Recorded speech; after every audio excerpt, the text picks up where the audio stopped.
Albert Einstein aconseja a Petro.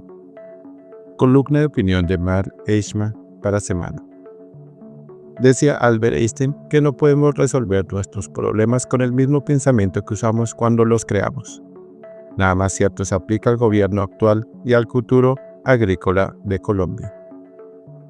Los problemas del campo colombiano que hoy vivimos están íntimamente ligados a nuestra historia de violencia. Primero, en las pugnas partidistas entre liberales y conservadores que nunca se cerraron apropiada y definitivamente a pesar del Pacto Nacional, y después con la emergencia de los grupos guerrilleros hijos de la Guerra Fría y los grupos paramilitares creados para combatirlos, que se salieron de control. Esta situación del país de las últimas décadas viene rodeada de negocios ilegítimos como el narcotráfico y la minería no declarada, cuyos inmensos ingresos desbordaron la capacidad de control territorial del Estado. Como resultado, una gran parte del país vive como en el lejano oeste, donde los grupos al margen de la ley hacen justicia y vacunan a los habitantes, como lo hacían en la Edad Media los señores feudales con sus vasallos. Como la mayoría de los enfrentamientos en un sistema capitalista, la guerrilla y los grupos paramilitares han ganado la batalla porque generan más recursos que los que ha estado dispuesto a invertir el Estado.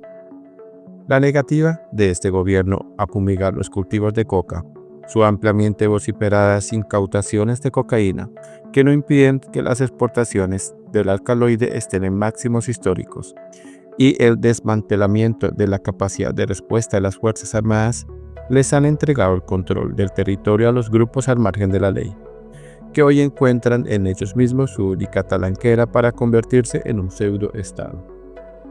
En lo cierto estaba entonces Einstein. Si el presidente Petro sigue enfrentando el fenómeno de la violencia en el país con la mentalidad de su pasado en la guerrilla, Colombia no podrá resolver el enorme lío de gobernabilidad que lo aqueja en las regiones apartadas y que castiga a la población más vulnerable. Tiene que entender que el control territorial del Estado solo se podrá ejercer en la medida de que se derrote a los grupos al margen de la ley, en aquello en que, como institucionalidad, Colombia tiene su mayor fortaleza, su supremacía financiera.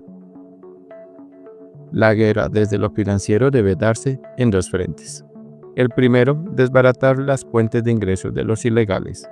Se debe volver a la fumigación de los cultivos ilegales de coca, a la destrucción de dragas y al control de las rutas migratorias del Darién, incrementando significativamente la capacidad de acción de las fuerzas, dotándolas con el presupuesto y volviéndolas a profesionalizar. Basta ya de la mirada mezquina y partidista que políticamente les impone el partido político que se instaló por ese cuatrienio en el Palacio de Bolívar. Por otro lado, para darle alternativas a la población rural, el componente que hace falta en el campo es la inversión, pero la inversión eficiente, en contravía de lo que está implementando el gobierno con sus zonas y áreas para la producción alimentarias. Es necesario voltear la legislación de tierras hacia la constitución de latifundios que puedan competir en la producción de alimentos internacionalmente. La visión minifundista, profundamente retardataria en un mundo globalizado, solo llevará a los campesinos colombianos a la subyugación económica de los bajos ingresos que genera la ineficiencia productiva.